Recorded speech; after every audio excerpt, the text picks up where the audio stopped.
Good morning mga mga beshi. Ayan, kakain tayo ngayon ng suhoor guys. Papasting po tayo. So, ayan po yung wala po na tayong rice for today. So, ayan, pipino ang isa sa ating pangunahing menu for today. So, ayan, with yogurt po yan. And itlog, kamatis, isang saging, isang baso ng milk. Ayan po guys. So, lalagyan ko lang ng guys, nilagyan ko lang ng honey yung yogurt para sumarap na mga magkalasa siya guys. Kasi wala pong lasa yung yogurt. Parang panis po yung lasa niya guys. So, ayan lang siya guys yung po ngayon ang aking ito. Walang anything. Iyan lang siya guys.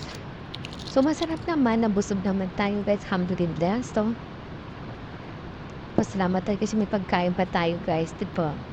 Isa naman sa yung iba nga wala nang makain. Thank you so much for the blessing. So, yan. With the kamatis naman, na miss pa yan, guys. Ang kamatis, fresh. Eh, parang hindi na siya fresh kasi nagag sa freeze ng rep last night. So, ayan. Pwede itlog to. Itlog for today. Itlog tayo, guys. Ayan.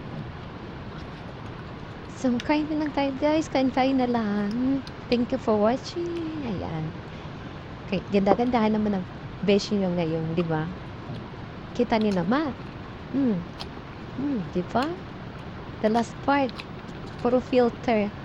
But thank you so much. Ayan. Tapos na natin weekly task. So, ayan. Beshi nyo, sobrang uminom ng milk with saging. Combine. Bye.